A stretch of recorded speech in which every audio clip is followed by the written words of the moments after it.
Hi, I'm Derek Ashong, and you are now in the stream. Today, is natural gas extraction poisoning the environment? We look at the debate over hydraulic fracturing, also known as fracking, and why the Indian government has cut off cell phone service in Kashmir.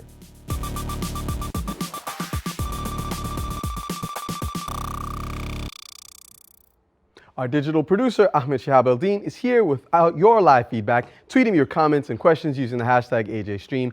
Joining him on the couch today is Chris Tucker, a spokesperson with Energy in Depth, a Washington, D.C.-based research group that supports natural gas exploration. Chris, welcome. We know that the energy issue is going to be a big one in conjunction with the U.S. election, so we're happy to have you with us. I appreciate having me. Thank you. Absolutely. Now, remember, you can stay in touch with us here at the stream on Facebook. Go to our page, hit like, and keep track of the updates that we're going to be posting there throughout the day. Before we jump into our discussion on fracking, here's Ahmed with a story from you, our online community.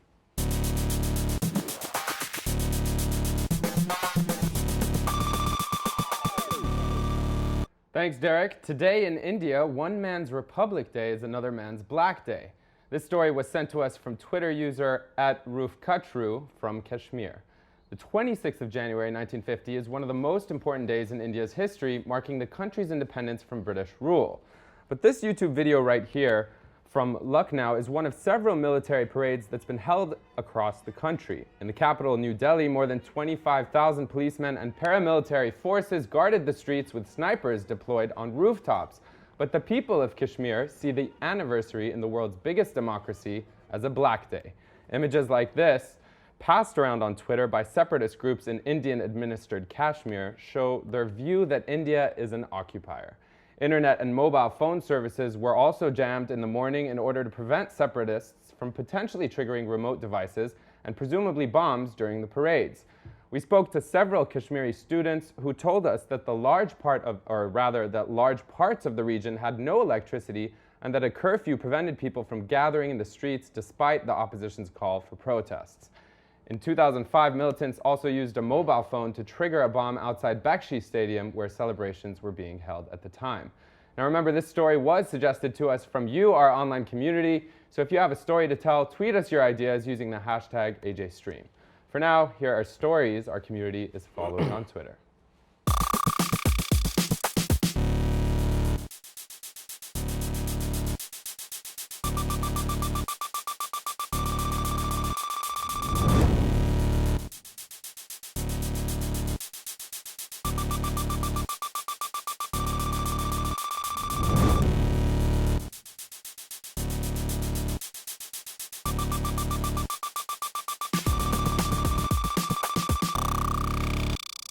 Hydraulic fracturing, or fracking, is the process of extracting natural gas from rock. It involves pumping water and chemicals deep underground to fracture rocks and release natural gas deposits. Take a look at this video by journalism students at New York University. It's a song that explains the fracking process. Fracking is a form of natural gas drilling, an alternative to oil, because the oil kept spilling, bringing jobs to small towns, so everybody's willing. People turn on the lights and the drillers make a killing. Water goes into the pipe into the ground. The pressure cranks fishes 7,000 feet down. The cracks release the gas that powers your town. That well's fracked, yeah, totally fracked. But there's more in the water than just H2O. Toxic chemicals help to make the fluid flow. With names like benzene and formaldehyde, you better keep them far away from the water supply. The drillers say the fishes are a mile below. The groundwater pumped into American homes, but don't tell it to the residents of Subway. That water's fracked. We're talking benzene. What the fuck is going on with all this fracking going on? I think we need some facts to come to light. Now, in the U.S., there are strong debates over the safety of these practices and whether they may be poisoning the water supply, as you see mentioned in this video. Also, as you see referenced in the video, they talk about Sublette County, Wyoming, where fracking is claimed to have tainted the water there. But if this is really the case, why is this process of fracking on the rise in the United States? And is the growing appetite for energy potentially putting America's environment at risk? Here to explain some of the issues at hand is Abram Lustgarten, an investigative journalist who covers fracking and energy issues for the nonprofit organization ProPublica. He joins us via Skype from San Francisco. Abram, welcome to the stream. Hi there. Thanks for having me. Thanks for being with us. Tell us in a nutshell, what is the nature of the controversy around this process? Well, to put it as simply as possible, in places where drilling for both oil and gas, but especially natural gas and gas wells using hydraulic fracturing takes place, there's a very significant number of people who complain that their environment has been damaged and that their water quality has changed and in some cases become contaminated. We started looking at this about almost 4 years ago at this point, and the number and the consistency of complaints were extraordinary in places from Sublette County to central Wyoming and Pavilion, Wyoming, and right back to Pennsylvania and New York. So that raised the question, and there's clearly some kind of environmental impact, and then from there it became a matter of trying to determine exactly what that impact was. So Chris, I want to bring that to you because you mentioned earlier that this is a process that's been going on for a long time in the United States and that you feel that they're safe. How do you respond to this? Well, I mean, the history, I think, speaks for itself. I mean, you have a process that we're talking about here that, again, has been used since in the mid-1940s. It's been used 1.2 million times in 30 states across the entire country.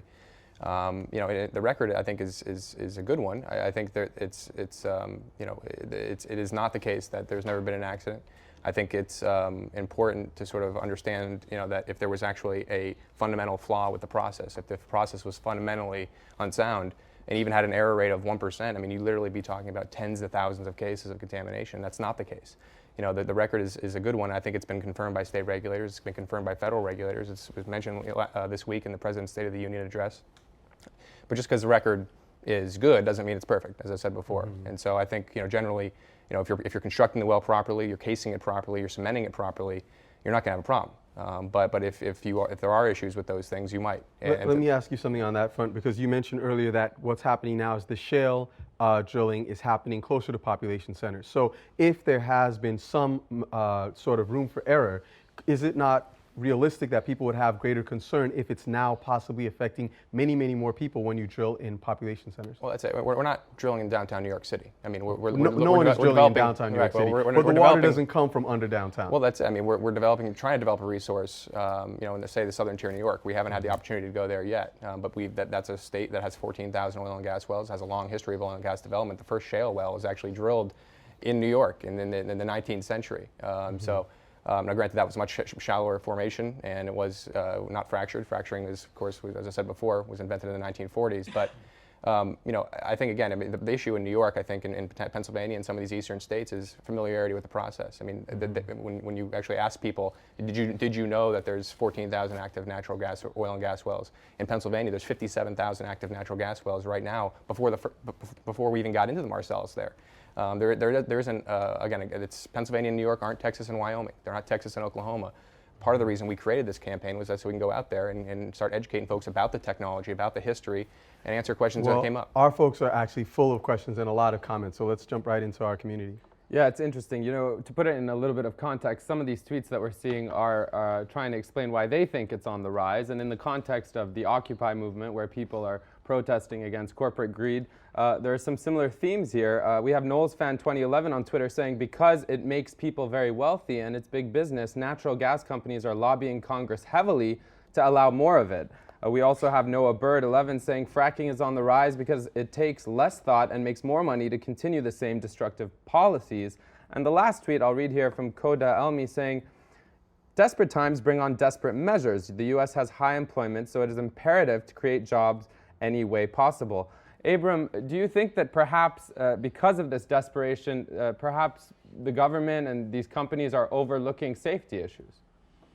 Well, I want to go back to something that Chris was saying a moment ago, which is that this process can be done demonstrably safely if, and he listed off a whole bunch of ifs. If the well is constructed properly, if the cementing is put in place properly, if the proper geological studies are done before drilling happens, and so forth. And each of those are a link in the chain that really need to be completed properly according to the best regulations and the best practices that exist in order for this process to be as safe as the industry would claim that it is. And we don't see that happens uniformly across the country. I mean, regulations vary by state to state. Some regulations are stronger, some states have fairly weak programs. There are numerous examples, for example, of cementing or casing cracking or going wrong or being the cause of contamination that's later detected in water.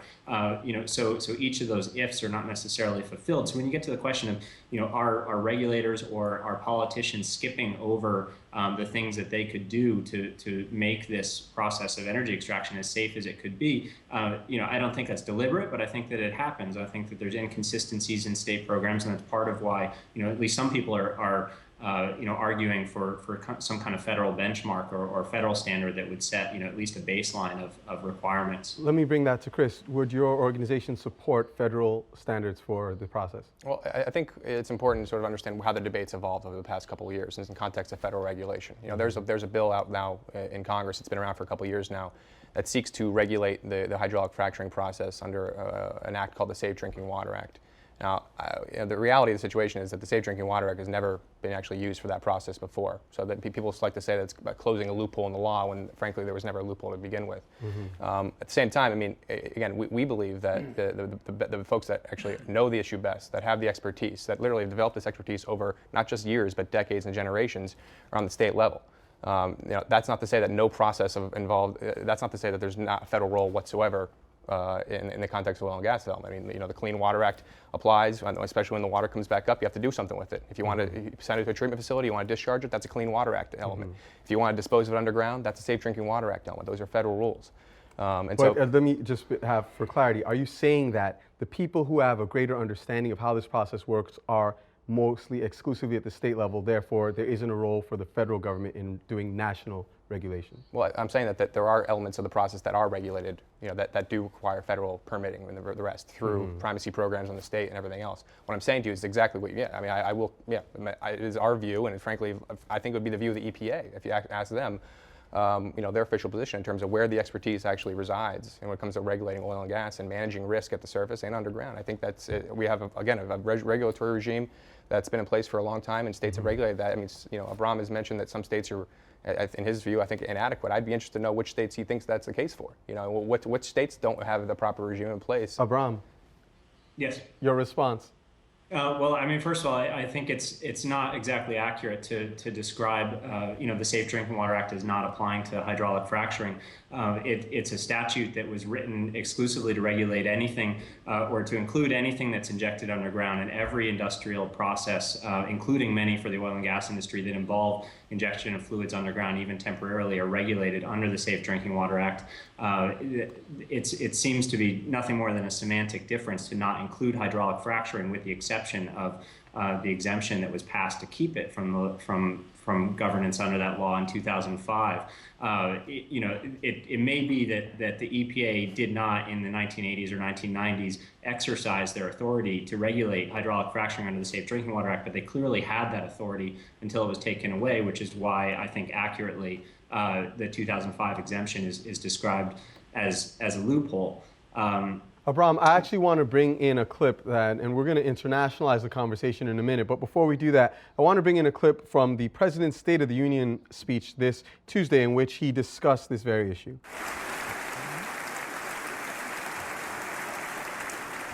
A strategy that's cleaner, cheaper, and full of new jobs.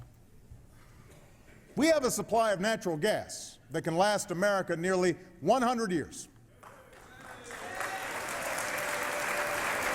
And my administration will take every possible action to safely develop this energy.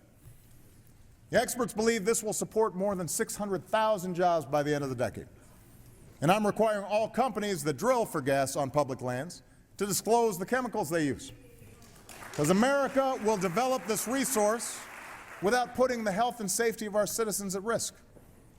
So, to that point, Ahmed, you had mentioned this issue that people raised about jobs. What kind of response are we getting to the SOTU comments or State of the Union comments from our community? Well, yeah, within our community, we've seen several tweets on this issue. One from Kai Sebastian 9 saying he's very disappointed about Obama's comments on drilling oil and natural gas in the U.S. He says this is not the way forward and uses the hashtag safety first. We also want to internationalize this a little bit. We have tweets coming in live from all over. Scotty Kira saying fracking is the greatest threat to biodiversity in South Africa. But if I just can continue a little here, this is another tweet again from someone watching the program who said TX Sharon saying, "Oh look, fracking chemicals cause foam in Texas creeks," and she sent us this photo, as you can see right here. I mean, there's also a plastic water bottle. But why don't we just listen to one anecdote that actually came in, a video from Luke Stoll on the issue of fracking. Let's listen in. Hi, my name's Luke. I'm calling from Bowling Green, Ohio, and just wanted to say that my dad lives in southern Ohio, and his mineral rights were bought out by Shell Oil for a couple $1,000s in order for them to drill in his area. And I asked him how he felt about his groundwater, and he said that he was connected to municipal water, so he didn't mind. So Abram, he's saying that perhaps, you know, this is one instance where he doesn't really mind that this is happening. Okay, well, I mean, he's entitled to that perspective, and I think that everybody's entitled to make a decision about whether, you know, the benefits that we've just heard discussed, you know, of natural gas development outweigh or compare favorably to the cost. But I think that, you know, to accurately and fairly consider what those environmental costs are, you have to consider what the value of water resources are in the United States. And for one, not everybody is on, the vast majority of Americans are not on municipal water systems. They draw from wells that don't have regulatory oversight, either state or federal regulations to protect them. And secondly, many of those municipal systems also draw from groundwater. And just to say that you're connected to a municipal water system for one person or one community doesn't necessarily mean that that there's an alternative to relying on on groundwater supplies across the country. And I think what we're actually seeing is, and this goes far beyond the energy industry, but those groundwater supplies are becoming more and more scarce and will be, you know, in greater and greater demand as we go forward. So let me actually show another piece. This is an interesting one. It comes from the American Petroleum Institute, and it shows the effect of the natural gas industry in the small town of Mansfield, Pennsylvania. With the gas industry coming into the area, our sales have tripled. I've been able to hire 3 or 4 new salespeople. It's really been a big boom for the area. The shops are full. All these different stores here, a lot of them used to be vacant. Now there's thriving businesses in all these stores. We're getting new hotels, new restaurants. We don't need a tax on the industry or a fee because the industry is creating enough revenue here that it shouldn't be needed. You know, this situation here has done more for the common man and the everyday Joe than anybody else could have imagined. Now, Chris, so they're saying that this has done great things for their community. However, when people raise environmental questions, one would think that the natural gas lobby, similar to the traditional fossil fuels oil lobby and coal lobbies, would have more clout in Congress than the environmental lobby per se. So if they bring arguments like this, that this is working for jobs, is it really an equal argument in Washington, D.C. about the safety concerns that are concurrent? Yeah, I mean, I don't think that it's a sort of a mutually exclusive conversation. You know, I think that, you know, I'm actually from up there in Northeast Pennsylvania, and I've seen firsthand what's the impact of natural gas development, what it's done for communities, how it's sort of, you know, essentially revitalized the middle class, the working class up in that area. Was left for dead, quite frankly, 20, 30 years ago. I've seen that happen firsthand, and I've also, you know, talked with folks who, again, going back up there, who have had issues or concerns with water, and you know, one of the things we're trying to do here, and why we have folks up in that community, is to try to do our best to answer questions, to actually get data that's been collected by state regulators and state agencies, and get that information out there. Because when you actually look at some of these cases, you know, there actually are some facts here that maybe, you know, you wouldn't otherwise get in reading a newspaper article or seeing something on YouTube. So I want to actually show you something on YouTube dealing with the safety of water, and I want to get some of Bram's impressions to this. So we're talking about this film earlier. Just give it a second. Whoa.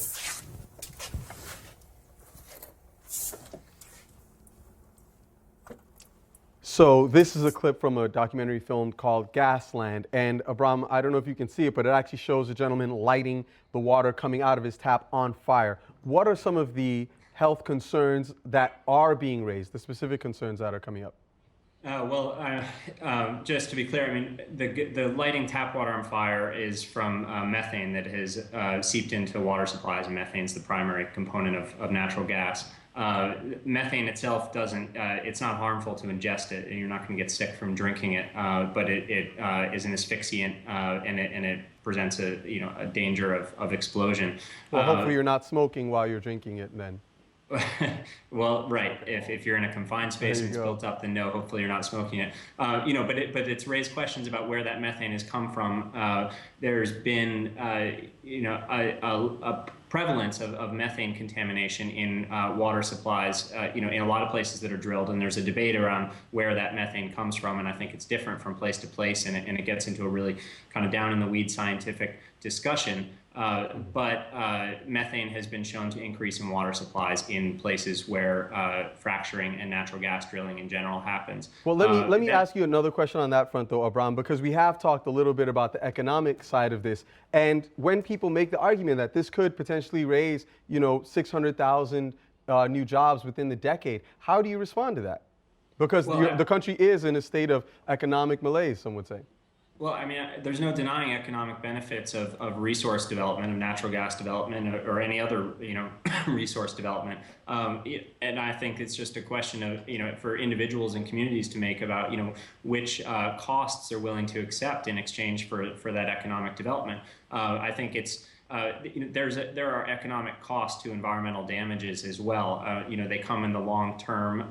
They're generally paid for by the public and by taxpayers rather than the industries that inflict environmental damage. And in some cases, they can prove, over decades to far outweigh the short-term economic benefits of economic development. So I think, from a policy perspective, from a public perspective, it's important to strike a balance. I mean, some development's necessary. Economic development, especially in this era that we're in, it has perhaps never been as important. But striking some balance, developing resources as safely as possible, having oversight that ensures best practices, and taking appropriate precautions to not drill in places where we can't afford to have an environmental damage, where large municipal water systems may be at risk, for example, or where something can't be cleaned up if it goes wrong. Abram, we've got a lot more actually coming in from our community. Let's hear what they've got to say. And Abram, I'm glad you mentioned the short term versus the long term, because we have Sarah Rashid chiming in on Twitter on that issue, saying fracking is a prime example of favoring short-term gain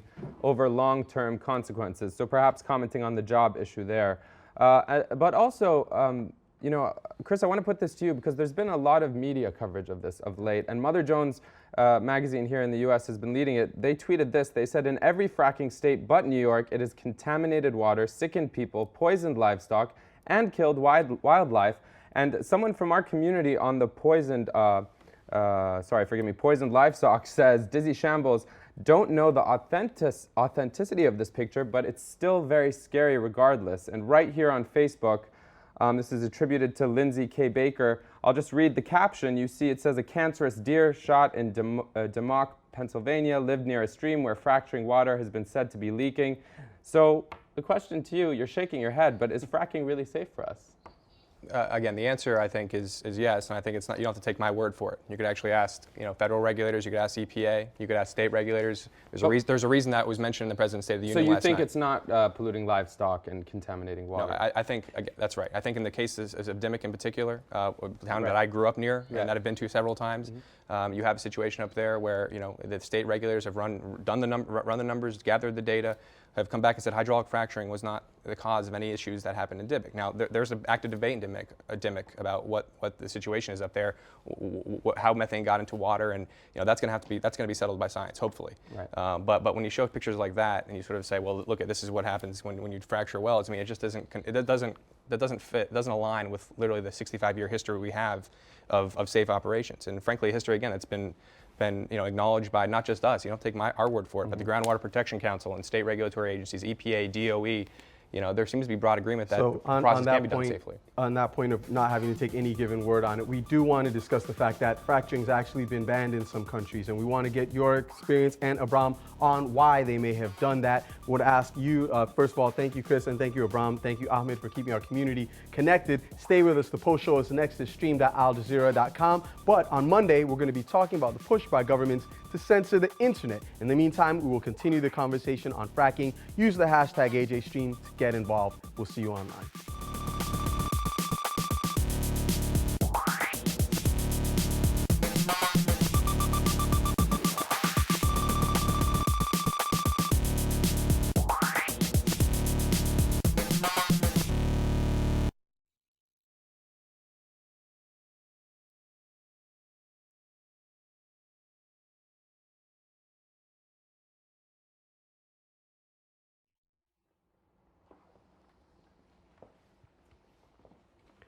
Hi, welcome to the Post Show. We're going to continue our conversation about hydraulic fracturing, the process of getting natural gas out of shale deposits in the ground. I want to bring this back to you, Chris. So you mentioned before that the EPA and other institutions of governance have said that, wait, this is safe. However, the EPA has recently said that they're going to institute new types of standards for the industry.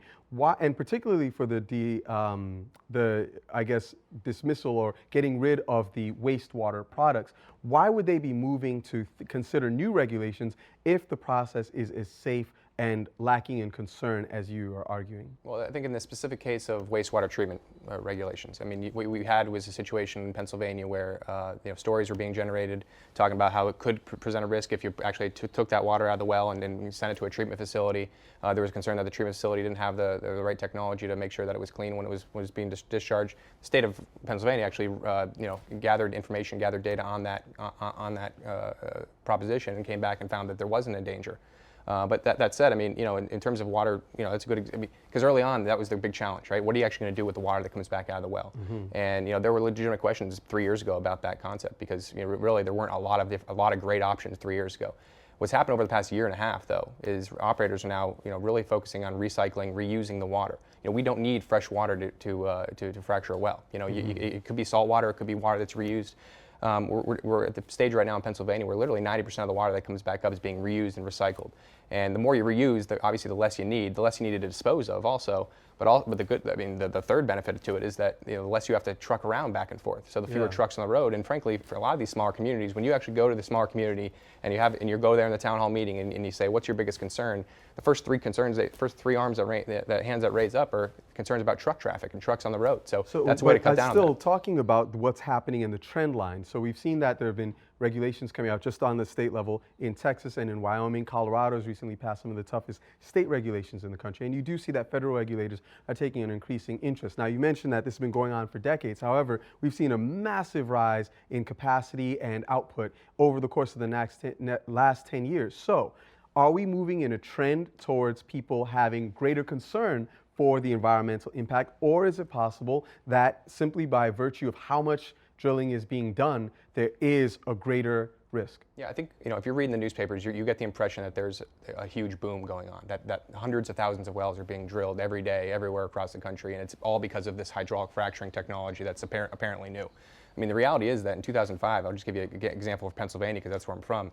I mean, 2005 versus where we are in 2010, 30% fewer wells were drilled last year than in 2005. We're drilling actually fewer wells than we were previously and getting orders of magnitude more energy. Output, so a larger volume being produced, but fewer wells. But if you're only reading the paper, if you're not watching news, you're hearing that all this stuff is new. It was invented in 2005. It was invented in Dick Cheney's basement. It was, it's not regulated. It's putting stuff directly in the water table, and it's a big boom, and it's millions of wells. Well, actually, I want to be very specific there, because what we're talking about here is not the boom in the number of wells, but the boom in output, and that is empirical. There's more output of natural gas. There's more money being made in natural gas, and that raised people's concerns about our safety standards being taken as seriously, given the amount of money that's potentially at stake. Well, I actually want to get Abram's thoughts on this very point, and we're going to come back to you, Chris. Is there potentially some risk of safety not being considered as much as it can be, given the amount of money at stake? We've seen certain international communities, I believe France, for example, and at least one other, Bulgaria, in Europe, have banned fracking, and South Africa is currently putting it under review. So how do you balance the question of the economic benefits, which apparently are rising in abundance, with this recent push by certain countries to say that they cannot have it happen at all?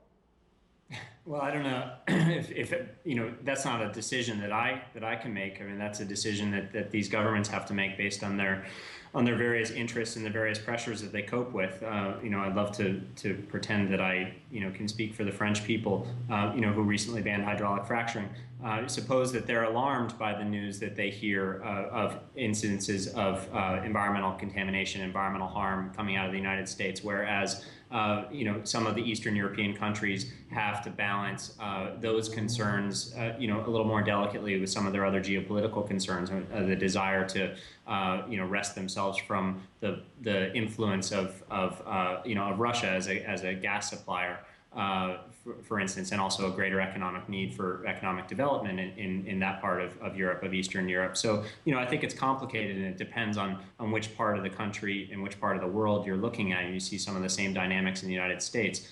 Very poor communities might be more likely to welcome the drilling expansion, while parts of the country that are hurting less, may put up a little bit more resistance.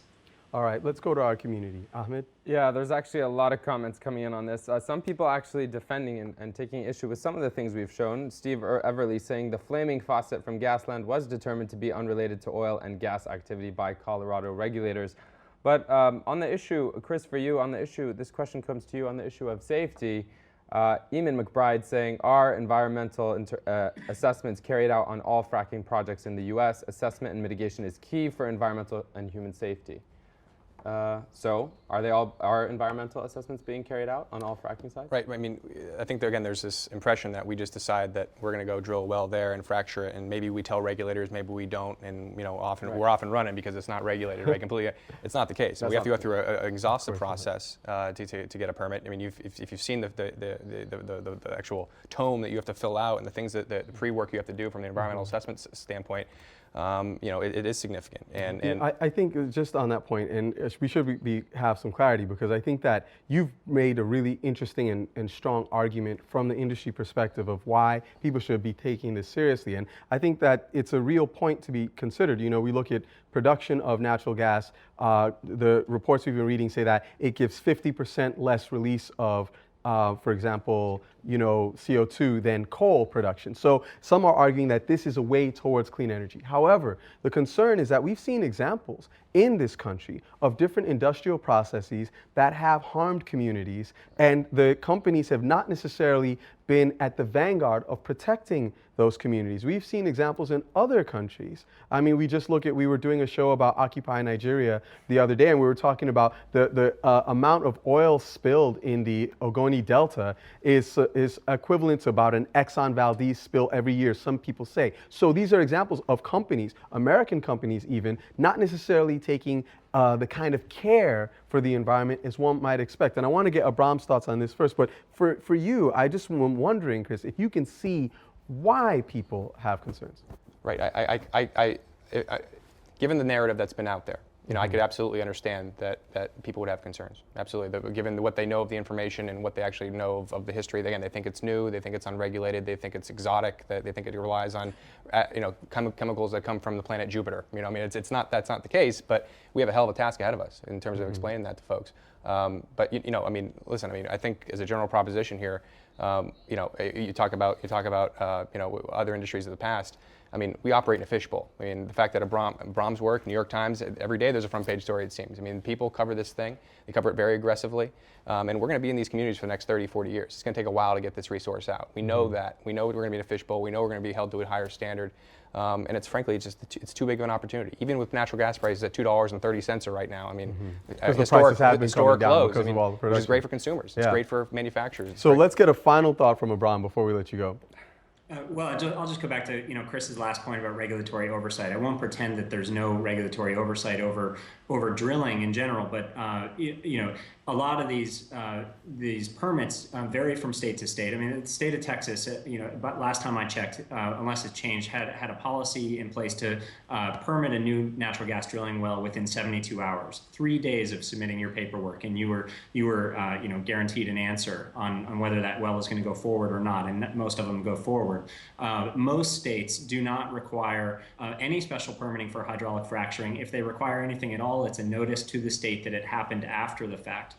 There are lots of aspects of the drilling processes under the Clean Water Act and others that that do regulate disposal, that regulate effluent, that regulate what's dumped on the ground and so forth. But there are enormous gaps, and they vary from state to state in how the drilling process and the fracking process is regulated. And and one more thing, and I think Chris will probably be glad to hear me say this, but fracking has become a bit of a signal term for what I think we've learned at this point is a larger realm of impacts from natural gas drilling or from drilling in general. I mean, it's one of many processes.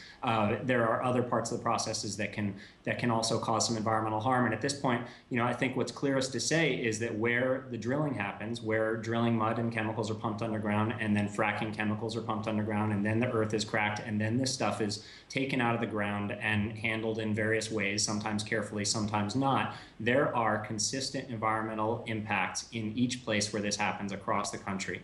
And it's been that way since drilling began, and it's increased as drilling has boomed, and it's not just an East Coast thing, it's not just Pennsylvania, and it's not just upstate New York. So Abram, thank you on that point. We're going to let you go. We appreciate you spending the time with us.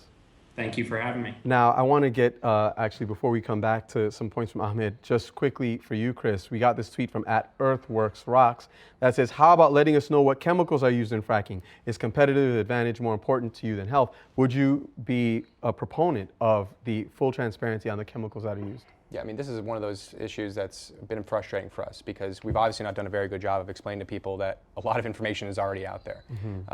And there's a couple initiatives that are in motion right now that I think are going to help close some of that information gap. I think one of them is the Frac Focus initiative that was launched back in April by the Groundwater Protection Council. It's a nationwide database of information and data on specific wells that are. And so you're saying that the industry is going to release the information on what chemicals are used? We've always released information. The question is, how do we release information in a way that's actually relevant and understandable intelligible to the general public? We've always released it in the context of giving information to first responders and medical personnel and the rest, and state regulators. But candidly, I mean, you read some of those sheets in the early days, and it was very difficult to read if you didn't have that kind of advanced degree in medicine or science. And so we're trying to figure out ways to make it more relevant to the general public. So we're getting some more comments. Actually, I think this might be a tweet from the same group. Yeah, just from the same person. He wants me to ask you this, Chris. He says, Earthworks on Twitter, saying, please ask Chris why they need to use PSYOPs in communities if fracking is so safe. So, that one company in November said they're using ex-military psychological operations experts in order to kind of... They're hiring folks that previously served our country in military theater. You could say served our country, that's fine, but my point being, why is that needed locally? No, it's a complete farce. It's a complete What's a farce? The fact that the company was using psychological operations? There was no... I was actually at the conference where Sharon was as well, and who tweeted that. So you're saying this company wasn't talking about it and they didn't use these terms, and so it's inaccurate? I'm saying that there is no one currently or previously or in the future will be on staff at that company that handles the PSYOPs portfolio. That's very different than what you started off saying. No, but I'm saying that basically, I mean, it's one of those tough ones because I know what you mean. She comes and tapes a snippet and then sends it out to press and gets a lot of attention for it. But I mean, the whole premise is that we're rappelling down the wall and going through trash, and I mean, we're busy enough trying to find out ways to be economical at $2.30 gas. That's kind of what we're worried about. There's a lot to discuss on this, and we appreciate the fact that you've given us these insights. And we're going to keep following this story. Hopefully, we'll have you again to discuss it further and continue showing both sides of the issue. Before we even go any further, I think we should get to Ahmed because we've got a very special segment that's coming to us from overseas.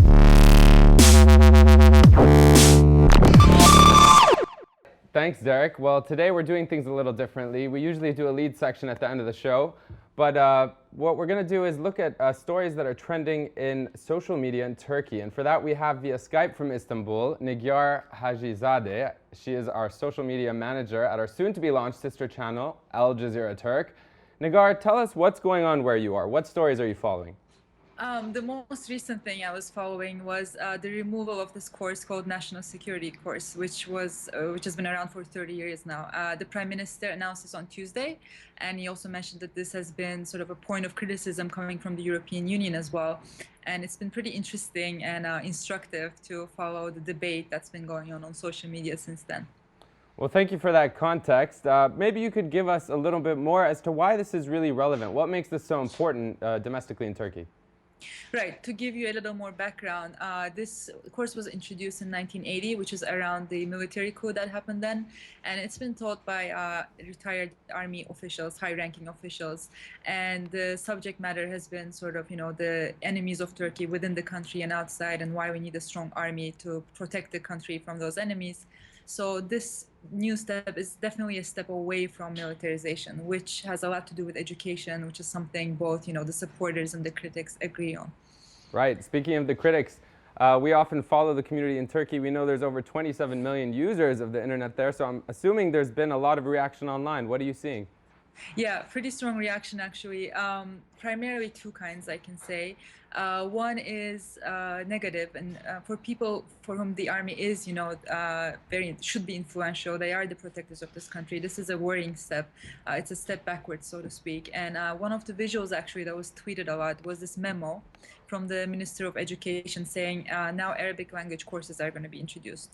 And a lot of people seem to see these two things in the same context, even though, actually they're not related to each other. So I want to read you a couple of tweets. One says, national security courses canceled, Arabic electives are introduced. Are you aware of what's going on in this country? Meaning, stepping away from the secular, the Western, towards what they see as the opposite direction. Right. Another one said, are you aware of the danger? Again, the same thing. Arabic language education is now mandatory for 4th to 8th grades. National security courses are removed. But on the other hand, a lot of the response has been positive, seeing this as a necessary thing. And to sort of read about a different kind of criticism, somebody said the national security course is unnecessary, while Arabic will expand your horizons. Interesting that they're being compared, though we were expecting Kurdish first. That might be the only point of criticism. This because Kurdish is, of course, the second most spoken language in Turkey after Turkish. Right. Well, Nigar, thank you very much. Thank you. We're looking forward to hearing more stories from you. It's always nice to work with our sister channel and find out what you're working on. Thanks so much. Thank you very Thank much. you. Derek, back to you. Absolutely. Thank you so much. And that's going to be it for our show. I want to thank you, Chris Tucker, once again for being with us. And thank you, Ahmed, for getting our community involved. Thank you for being such excellent participants and so vocal. Definitely, fracking is a controversial issue. We want to continue the conversation. As always, you can use the hashtag AJStream to keep in touch with us. Send us your thoughts, information, pro and con. We'll continue following this story. As always, we'll see you online.